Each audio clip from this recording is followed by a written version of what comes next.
Laurent Torchman, bonjour. C'est la première participation de Ricost à Belmontre. Qu'est-ce qui a motivé votre choix de cette présence? Qu'est-ce qui a motivé notre choix? Tout simplement parce que le salon Belmontre est un salon qui est réellement reconnu pour les horlogers et en même temps pour les marques horlogères qui sont en pleine évolution. Et également ce qui a motivé notre choix, c'est tout simplement ce qu'on appelle cette section des petits Suisses, où en fin de compte c'est vraiment les nouvelles marques horlogères qui sont en train d'arriver sur le marché. Et puis la maison Ricost avait pour vocation de faire connaître à un public un peu plus large l'ensemble de ses produits. Et voilà. Vous profitez du salon pour lancer un nouveau modèle qui porte, en plus du nom de Ricost, celui de la spirotechnique. Vous pouvez nous en parler un peu plus? Oui, la spirotechnique, d'ailleurs Stéphane, vous en savez quelque chose, vous connaissez bien cette histoire de la spirotechnique. Mais la spirotechnique, ça a été un long partenariat avec la maison Ricost pendant de nombreuses années.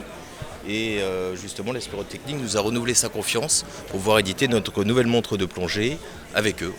Alors cette nouvelle montre de plongée, je peux vous la décrire un peu plus techniquement si vous le voulez. Ça veut dire que déjà l'étanchéité a été portée à 300 mètres.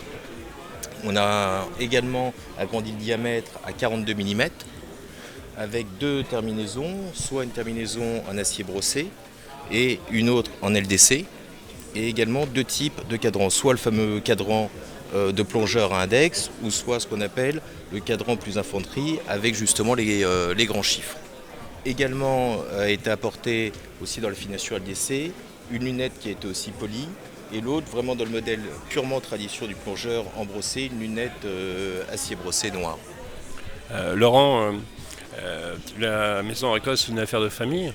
Tout à fait. Mon père d'ailleurs est ici présent.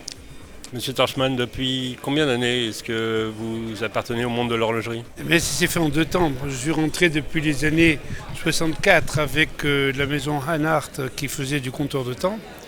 Et ensuite, j'ai eu l'avantage de représenter la maison Heulière avec Jacques Heulière pour également ses compteurs de temps. Et j'ai fait une distribution d'Heulière sur la France.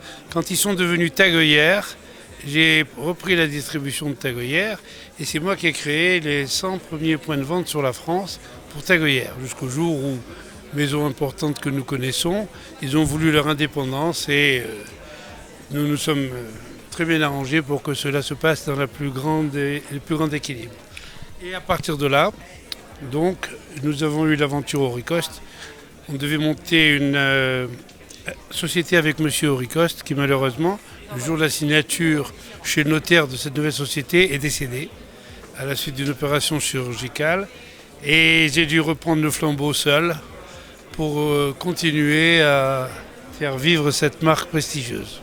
Vous êtes le dernier horloger de la marine en activité puisque vous fournissez encore la marine nationale en compteur de temps? Nous fournissons la marine nationale, pas beaucoup en compteur de temps, mais surtout pour toutes les horloges qui équipent les bateaux de guerre, depuis l'horloge mère et les horloges esclaves, jusqu'au système numérisé que nous avons fait. Et à ce titre, les derniers bateaux équipés étaient les frégates 2000 et le porte-avions Charles de Gaulle, qui a toutes ces horloges à notre nom, et également l'horloge du pont d'envol, qui est quand même un peu notre prestige en fourniture. Malheureusement, depuis que le Charles de Gaulle a pris la mer, la marine française n'a plus de budget pour construire de nouveaux bateaux de guerre.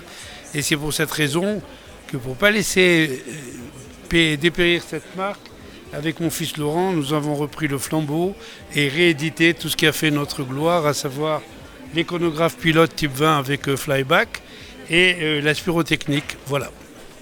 Merci.